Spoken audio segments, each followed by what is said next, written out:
Hello, I'm Rob Perez. Grassroots coach Manisha Taylor. Christian Carambeu. Matt Hodgson, director of the 4-year plan. I'm Rob Lusher. Dave McLaughlin. Andy Copeland from the Glemnet Southern Amateur League. Philip Wick, I'm CEO of 14. Former chairman of Ibis FC. Chairman of Alexandra Park FC. And you're watching Pitch Talk. Pitch Talk.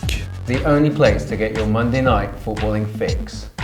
The pitch is where we eat. The pitch is where we sleep. And the pitch is where we talk.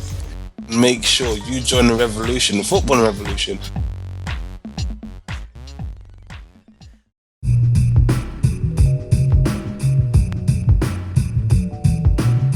And Jessica's got his hand up, wanted to get in on that one.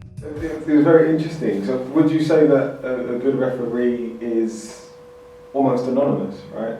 Because if you're talking about a referee, as you pointed out, generally it's about something that, you know, most people would wholesalely agree from a spectator's perspective that didn't go so well. So as a referee, you expect, like, you know, I'm just going on it. What do you expect a referee to do? Completely stay out of everything? Or No, just in the sense of, you know, all of the calls that he would have made, you would have said, all right, yeah, I can kind of see that.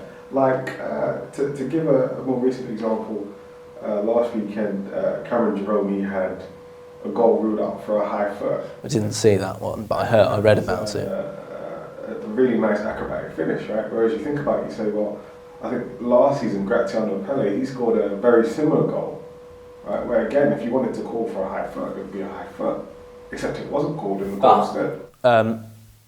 It's very a word that comes in the opinion of the referee. Football is interpreted differently from everyone. You, me, everybody. We will all have a different interpretation of everything. And that's being human. Again, I mentioned being human. But I think it's important to think that's what makes our game so special, is that human side of it.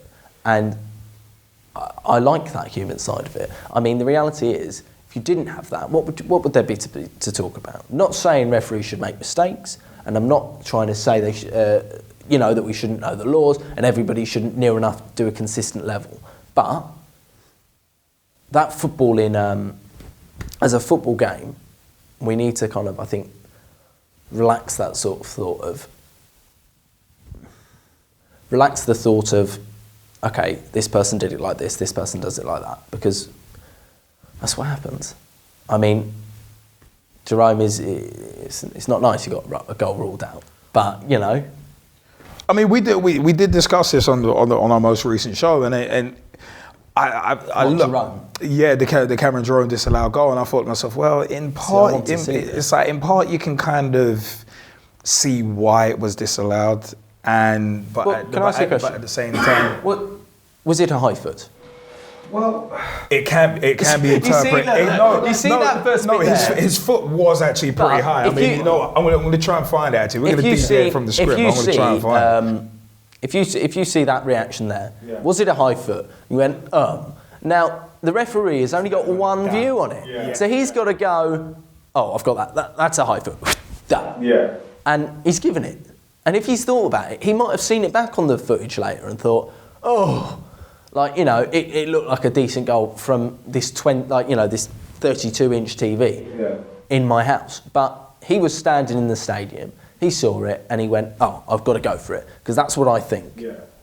And, I mean, that's the thing. I mean, I had a game that was recorded once, and I was adamant this guy had pushed this guy, and it led up to a goal, and I think it was like 1-1 or 0-0. So this would have been like the break.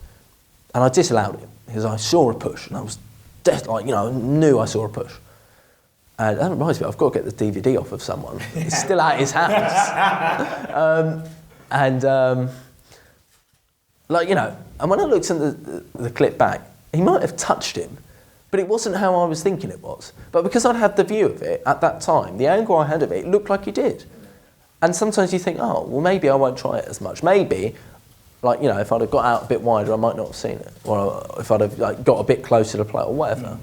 But yeah, come on, I want to see this. I'm actually still trying to find it. What is this we're trying to find? No, I think that's a fair point. And I think one of the things that's lost in that whole discussion, and I suppose it'll be something that we can kind of segue into, is the referee's role in player safety, right?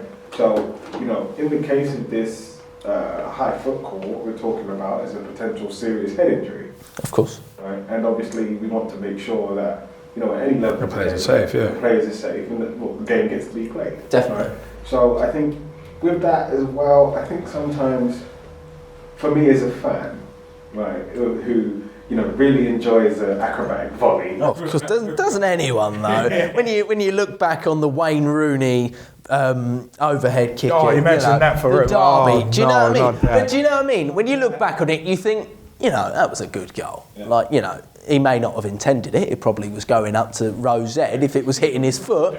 But everybody saw it. It went in, and everyone went, "What?" And I remember that day thinking to myself, "Wow!" Like, you know, Jesus. And I think everybody enjoys it, but you know, I'm still actually trying to find this goal, and it's just not bloody happening. YouTube is failing me at the moment. YouTube's failing me. But no, the goal was actually, it was really acrobatic, but it's just it's hard to bloody find them. But yes, I think you raise a very interesting point. And I also think that the player safety element is kind of lost, especially with high foot calls. You know, we look at it and we say, oh, well, that's 50-50 ball. But if in the middle of that 50-50 ball, as a referee, you let it go, someone ends up with a serious injury, the first question that everybody asks... why didn't the referee stop the game? Yeah. And that's something that's always going to come up. But that's where, if you think that's causing, like, you know, that's not safe, then go, okay, I'm going to call it. Because the reality is, player safety, and you're right, is the most important thing. Player safety. Because you've got to keep players safe. If not, like, the reality is, football's a passionate sport. Sometimes people lose their heads. And the reality is, if you're not there to keep them safe, what's the point in you being there? You might as well be sitting in the stands. You have to be able to keep them safe. And if you're not, then you're not doing your job. And that's where Simon Hooper, I think, who was the referee that day, like, you know, if he's ruled the goal out for high foot because he thinks the foot is too high, you can't really say to him, like, you know, you can say, oh, okay, it's not, you know, on second thoughts, you know, you know, I might have let that go. But if he thought that's not safe, absolutely. Do you think the pressure of it being his first ever Premier League game kind of interfered with that? Do you think that had any bearing? No. He might have been excited about it at the beginning, but he's refereeing a game. He refereed at Football League. Norwich were in the football. He played for Norwich, didn't he? Yeah. Because this was first game of the Norwich season. were in the as well, Football League. So he might have refereed them before. Yeah. So where was it? At Carrow Road? Yeah, it was. So Yeah, he's Norwich been at City, Carrow Road Crystal before. Palace. He's been at Carrow Road before. Do you know what I mean?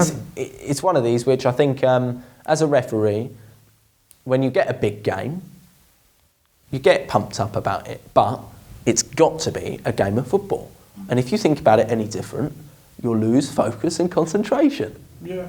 And that will lead to losing match control, which eventually ruins things like player safety and everything like that. And that's what we're trying to avoid. Keep the match control.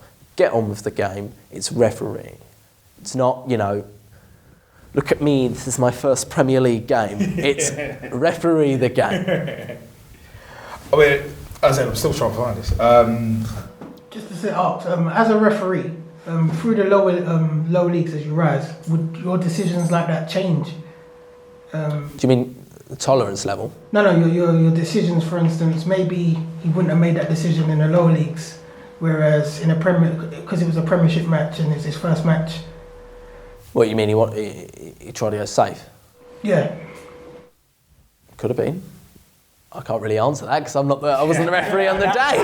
But well, in general, does that happen to a referee where that comes into play, where you might play it a bit more safe because you've got the cameras on you, because you?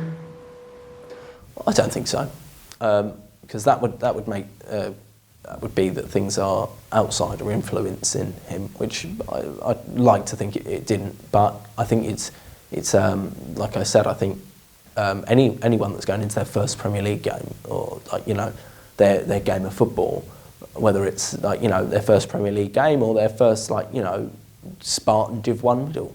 They go into the game and think, this is a game of football. Yeah, I'm excited to get out there, but it's a game of football. And I'm out there to referee the game. And hopefully that doesn't, the occasion isn't on spectacle, it's the football game that's on spectacle. Have you ever kind of had in your first game refereeing anywhere like a bit of jitters, a bit of nerves? Yeah. Or is it just... yeah. Do you know, my first game in the SAL was on the line, and it was at Alexandra Park, and I think you guys were there, and it's really strange. Oh, what, for the... You see me? Yeah, I was going to say, if it was back in 2013, it would have been their kit launch, their sponsorship kit launch. You were there as well? I was on that game, and I was there when Robert Pires came down, and I was both sides, and I saw... It's so strange, isn't it? It's such a small world. Look at that, 6 degrees of separation right there. We're here. And we'd just come off our first game because it was a sponsor day, so obviously we'd come off and we'd seen you guys there, and obviously Robert Pires was there, and a lot of people were there. It was a really nice day, and that was my first ever SAL game. And what's really funny is on your first game, Robert Pires turns up. Do you know what I mean? How do you beat that? But you know, it was a nice sort of a way to start my SAL refereeing career in so many. And plus, I was with an experienced assistant who got his 30 years in the AFA last year, in January, which was really nice because he's 30 years at some. So it was really, really good. Do you not find it? No, I can't find it. I actually can't find it. But Footy Tube failed me, YouTube failed me, everyone failed me. It's going to end up as outtakes material. Yeah.